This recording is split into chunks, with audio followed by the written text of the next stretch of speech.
Hello dear students, welcome to you all. तो आज फिर से हम लोग क्लास 12th का सॉलिड स्टेट चैप्टर 1 और उसके अंदर हम लोगों ने बेसिक बात कर ली थी कि सॉलिड्स क्या होते हैं। तो आज हम लोग बात करेंगे 7 क्रिस्टल सिस्टम। तो शुरू करते हैं। 7 क्रिस्टल सिस्टम। 7 crystal system. हम क्रिस्टलाइन सॉलिड, अमॉर्फस सॉलिड के बीच में डिफरेंस भी कर चुके थे। तो आज बात करेंगे 7 क्रिस्टल सिस्टम। लेकिन उससे पहले छोटा सा टॉपिक इसमें आता है। देखो, 7 क्रिस्टल सिस्टम बच्चों पढ़ने से पहले हमें बेसिक इंफॉर्मेशन पता होना चाहिए कि यूनिट सेल क्या होता है और क्रिस्टल लैटिस क्या होता है। ठीक है, तो आज 7 क्रिस्टल सिस्टम के अंदर हम लोग एक शॉर्ट ट्रिक्स भी पढ़ने वाले हैं जो रामायण से रिलेटेड है और आपको बहुत आसानी से वो याद हो जाएगी।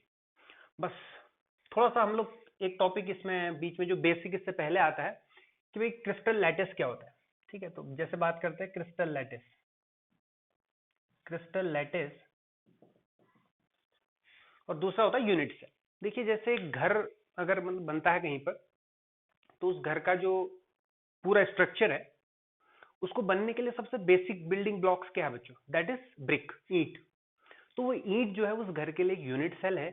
और जैसे वो ईंट मिलकर इन 3D पूरा का पूरा घर क्या हो जाता है? जनरेट हो जाता है। तो that means that generated house is a crystal lattice and that a single brick is known as unit cell. तो उसी तरीके से बच्चों क्रिस्टल लैटिस क्या होता है? जैसे एक घर के लिए एक ईंट इज अ यूनिट सेल, सबसे छोटी फंडामेंटल यूनिट है। उसी तरीके से क्या होगा बच्चों? द रेगुलर 3D अरेंजमेंट, इसको हम लिख सकते हैं the regular 3D arrangement of points. अभी बच्चों पॉइंट क्या है ना, देखिए ये यूनिट सेल मींस ये पॉइंट क्या हो सकते हैं? एटम हो सकते हैं, आयन हो सकते हैं और मॉलिक्यूल हो सकते हैं। तो इन आयंस का 3D में एक रेगुलर अरेंजमेंट जो कहलाएगा of point in 3D space. The regular 3D arrangement of point in space is called crystal lattice. ठीक है, यानी कि जो ये पॉइंट है बच्चों, ये क्या हो सकते हैं?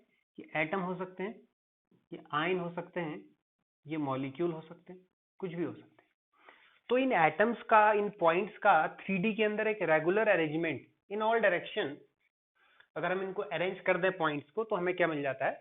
एक पूरा क्रिस्टल लैटिस मिल जाता है। जैसे ब्रिक्स को आप घर में चारों तरफ एक 3D डिजाइन में सेट कर दीजिए तो आपको पूरा एक घर का फॉर्मेशन बन जाता है। तो सिमिलर वे पॉइंट्स को 3D में अरेंज कर लीजिए तो आपको क्या मिल जाएगा?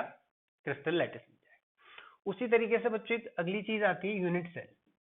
हालांकि हम डिटेल में इसको आगे करेंगे नेक्स्ट वीडियो में।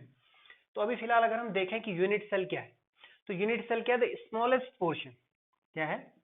नोट कर लें इसको, the smallest portion of a crystal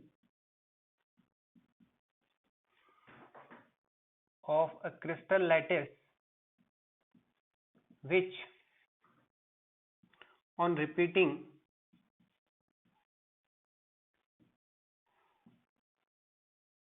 generates the whole lattice। ठीक, मीन्स क्या है? किसी भी क्रिस्टल लैटिस का एक स्मॉलेस्ट पोर्शन है, स्मॉलेस्ट पार्ट है, जिसको आप अगर रिपीट करते जाइए तो आपको पूरा का पूरा क्या मिल जाएगा? एक क्रिस्टल लैटिस मिल जाएगा। मीन्स द फंडामेंटल पॉइंट या the fundamental particle is known as unit. तो ये तो हमने बात करी क्रिस्टल लैटिस क्या होता है और यूनिट सेल क्या होती है। अब हम बात करेंगे इस यूनिट सेल के ही बेस पर हमारे पास एक 7 क्रिस्टल सिस्टम होता है, उसकी शॉर्ट ट्रिक के बारे में कि उसको याद कैसे करना है और हमें 7 क्रिस्टल सिस्टम कैसे याद हो जाएगा। ठीक है, तो चलिए बात कर लेते हैं। अब जो यूनिट सेल है बच्चों, इसको हम कैरेक्टराइज कर सकते हैं। किस बेस पर कर सकते हैं वो देख लेते हैं, इसको नोट कर ले। देखो, यूनिट सेल को हम लोग कैरेक्टराइज कैसे कर लेंगे? It's very simple. देखिए, यूनिट सेल जो होती है ना बच्चों, उस यूनिट सेल के अंदर क्या होगा? देखो, सपोज मैं एक क्यूब का फॉर्मेशन करूं यहां पर,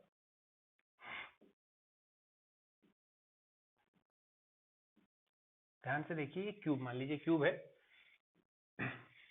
ठीक है, तो जो हमारा यूनिट सेल है उसको हम कैरेक्टराइज किस तरीके से कर सकते हैं? हालांकि बना रही है, बट मान लीजिए क्यूब है। अब देखिए यहाँ पर क्या होगा? दिस इज एक, ये पॉइंट लिया मैंने, इससे यहाँ तक की जो क्यूब की डिस्टेंस है, देखो क्यूब के अंदर देखिए 1 2 3 4 5 6 7 8, ठीक है। तो अब क्या होगा देखो ध्यान से कि यहाँ से इस एज से लेकर के यहाँ तक इस डिस्टेंस को बोल देता हूँ ए, इसको बोल देता हूँ बी और इसको बोल देता हूँ सी। यानी कि ये जो मेरी डिस्टेंस है इसको बोलते हैं एक्सियल लेंथ, ठीक है। क्या बोलते हैं इसको? एज लेंथ भी बोल सकते हैं, ठीक है। दिस इज एज लेंथ, ठीक है। अब जो इस एजेस के बीच में, दो एक्सिस के बीच में जो एंगल बनेगा बच्चों, that is called alpha, this is beta and this is gamma, ठीक है। These are called axial angles, या इनको इंटरफेसियल एंगल भी बोलते हैं। जैसे क्यूब है तो दो फेजेस के बीच में, सपोज ये रूम है, देखिए यहाँ पर क्या होगा, this is one phase, this is another phase, तो इनकी बीच का जो angle that is called interfacial angle, या आप इसको क्या बोल सकते हैं, एक्सियल एंगल भी बोल सकते हैं। तो क्यूबिकल स्ट्रक्चर के अंदर, यूनिट सेल के अंदर different type of 7 crystal system आपके पास होगा, और वही क्रिस्टल सिस्टम डिफर किस चीज से है, केवल ये एक्सियल लेंथ जो है और इंटरफेसियल एंगल, इसके बेस पर ही हमारे पास 7 टाइप ऑफ क्रिस्टल्स प्रेजेंट होते हैं। उनके लिए हम छोटी सी ट्रिक यहाँ पर देख लेते हैं। देखिए जल्दी से, देखो आजकल रामायण तो सब देख रहे हैं, सीता और सीता और हनुमान थे, बस आपको इतना याद रखना है, सीता और हनुमान थे। देखिए C for C, T for T, O for O, R, H for Hanuman थे, ठीक है। बस आपको ये याद रखना है, सीता और हनुमान थे, सिंपल आपको याद हो जाएगा। अब देखिए ये तो हमारे पास 7 टाइप ऑफ क्रिस्टल सिस्टम बना, 1 2 3 4 5 6 एंड 7। अब देखो बच्चों इसमें क्या होगा, यहां पर हम लोग बात कर लेते हैं इनकी एज लेंथ, ठीक है, और यहां पर बात कर लेंगे इनके एक्सियल एंगल। एक्सियल एंगल, आप चाहो तो इनको इंटरफेसियल एंगल भी कह सकते हैं। देखिए इसका तरीका क्या है, ये तो आपको याद हो गया कि 7 टाइप ऑफ क्रिस्टल सिस्टम है। अब आपको इनकी एज लेंथ याद करने का तरीका क्या होगा? Edge length is very simple, that is, आप देखिए A B C 3 edge length है, तो इस केस में A is equal to B is equal to C. फिर सेकंड केस में क्या होता है बच्चों, A is equal to B does not equal to C, एक को क्रॉस कर दीजिए। तीसरा क्या होता है, देखिए तीनों को क्रॉस कर दीजिए, सिंपल। पहले वाले में कोई भी अनइक्वल नहीं है, ऑल आर इक्वल, सेकंड में बी और सी, तीसरे में 3। अब इसी पैटर्न को दोबारा से रिपीट कर दीजिए, देखिए क्या होगा, R is A is equal to B is equal to C, H for A does not equal to B does not equal to C, M for A does not equal to B does not equal to C, और last वाला भी A does not equal to B does not equal to C।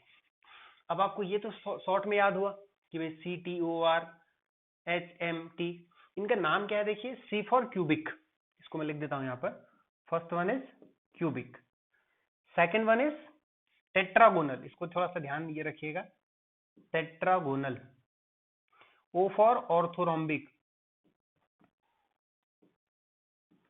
Orthorhombic, R for rhombohedral, rhombohedral, H for hexagonal, M for monoclinic, T for triclinic. Clear? Cubic, tetragonal, orthorhombic, rhombohedral, hexagonal, monoclinic and triclinic. So these are the 7 crystal system. अब याद कैसे करें axial angle, हालांकि उतना जरूरी नहीं है, लेकिन फिर भी कुछ आपको याद होने चाहिए। देखिए ये तो आपको पैटर्न याद हुआ, ऑल इक्वल, एक काट दिया, दोनों काट दिया, इसी को रिपीट कर दिया, लास्ट वाला सेम, ठीक है।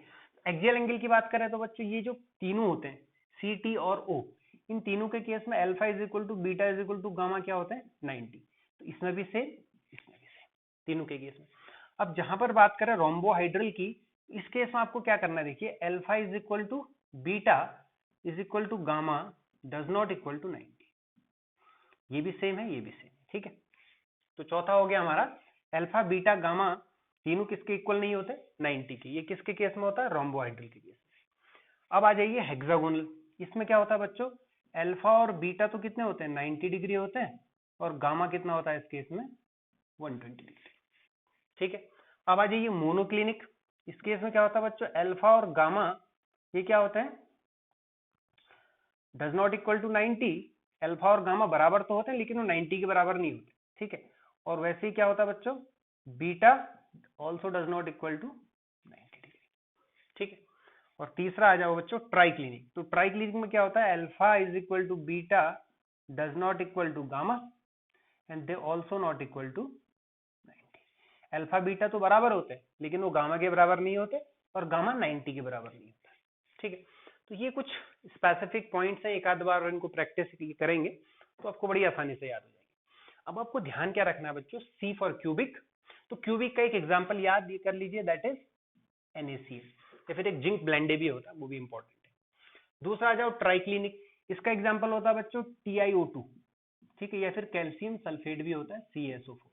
ठीक है, O फॉर ऑर्थोरोम्बिक, तो सल्फर का एक फॉर्म होता है दैट इज रोम्बिक सल्फर। ये क्या हो जाएगा, रोम्बिक सल्फर। ठीक है, अब आ जाइए रोम्बोहाइड्रल। ठीक है, तो रोम्बोहाइड्रल का एग्जांपल HgS कर लीजिए, या इसको सिनेबार भी बोलते हैं, इट इज ऑल्सो और बहुत इंपॉर्टेंट है HgS। फिर आ जाइए हेक्सागोनल। हेक्सागोनल का बहुत अच्छा एग्जांपल है, आपने पढ़ा है, दैट इज ग्रेफाइट। एक एक एग्जांपल अपने दिमाग में सेट कर लीजिए। ठीक है, अब आ जाइए monoclinic, it is also a form of sulphur. तो इसका एग्जांपल क्या होगा, मोनोक्लिनिक सल्फर, मोनोक्लिनिक सल्फर। ठीक है, नेक्स्ट आ जाइए ट्राइक्लिनिक। तो इसका एग्जांपल क्या हो जाएगा, बहुत फेमस कंपाउंड है K2Cr2, पोटेशियम डाइक्रोमेट। तो ये तो बच्चों सिंपल से तरीका हो गया कि हमारे पास 7 क्रिस्टल सिस्टम कैसे याद करें, इनकी एक्सियल लेंथ को कैसे याद करें, इनकी एज लेंथ को, सॉरी एज लेंथ और एक्सियल एंगल को कैसे रिमेंबर करें। तो अब यहां से क्या चीज आती है, एक दूसरा कंसेप्ट आता है ब्रेवियस लेटिस। मींस क्या है, आपके पास बहुत सारे पॉइंट है बच्चों। ठीक है, आप उन पॉइंट को अरेंज कर दीजिए तो आपको पास लेटिस मिल जाएंगे। लेकिन ब्रेवियस लेटिस के केस में ऐसा होता है कि आप उन पॉइंट को हमेशा चूज करने की कोशिश करेंगे जो कुछ सिमेट्रिकल, जो कहीं से किसी न किसी रूप में सिमेट्रिकल। ठीक है, तो जैसे फॉर एग्जांपल मान लीजिए, इसको नोट कर लें, बस 2 मिनट का टॉपिक है, हम आपको थोड़ा सा इसी में ब्रेवियस लेटिस के बारे में भी बता देंगे। ठीक है, तो ब्रेवियस लेटिस क्या होगा कि जो भी आपके पास क्रिस्टल सिस्टम है कि कितने फॉर्म में रह सकता है। सपोज ये देखिए, ये जो है ना, ये जो क्यूबिक है, ये क्यूबिक में क्या होता है बेटा, इसकी यूनिट सेल जो होती है ना, वो 3 टाइप्स ऑफ यूनिट सेल होती है। वो हम लोग नेक्स्ट लेक्चर में बात ये करेंगे, बट अभी फिलहाल हम लोग ये देख लेते हैं कि जो क्यूबिक है, एक क्यूब है ना, इसके टाइप्स ऑफ यूनिट सेल्स है बच्चों। ये क्या रह सकता है, इस सिंपल क्यूबिक फॉर्म में रह सकता है, BCC फॉर्म में रह सकता है, FCC में रह सकता है। तो इसलिए कितने फॉर्म में रह सकता है, 3 फॉर्म में। कौन कौन सी, सिंपल क्यूबिक यानी प्रिमिटिव, बॉडी सेंटर्ड और फेस सेंटर्ड। ठीक है, तो इसके 3 टाइप्स ऑफ यूनिट सेल होती है। उसी तरीके से टेट्रागोनल है। ठीक है, तो जो टेट्रागोनल होता है बच्चों, ये 2 टाइप की में रह सकता है। कैसे, एक प्रिमिटिव, दूसरा बॉडी सेंटर्ड। ठीक है, तीसरा आ जाइए ऑर्थोरोम्बिक। ऑर्थोरोम्बिक जो होता है ये 4 तरह में रह सकता है। कौन कौन सा, primitive, body centred, base centred and face centred. ठीक है, उसी तरीके से रोम्बोहाइड्रल। अब देखिए रोम्बोहाइड्रल जो होगा वो कितने टाइप में ये रहेगा, 1 type, that is primitive. Hexagonal 1 type, primitive. Monoclinic that is 2 types, primitive और बेस सेंटर्ड। ट्राइक्लिनिक जो होता है बच्चों, वो 1 टाइप में रहता है। इसका 1 type, 1 type of unit cell ये रहती है। इनको ऐड कर लेते हैं, 4 3 7 2 9 10 11 12 13 और 1 14। तो यहां से हमारे पास 14 टाइप्स ऑफ ब्रेवियस लेटिस मिलते हैं। ठीक है, तो 7 crystal system and 14 types of Bravais lattice. तो आपको इनके स्ट्रक्चर पढ़ने की जरूरत नहीं है, क्योंकि हम लोग यूनिट सेल के टाइप्स के बारे में नेक्स्ट वीडियो लेके आएंगे कि सिंपल क्यूबिक यानी primitive, body centred, face centred and end centred, और उसी के साथ ही number of atom per unit cell निकालना सीखेंगे।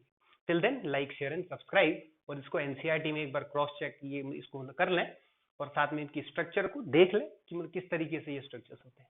Thank you.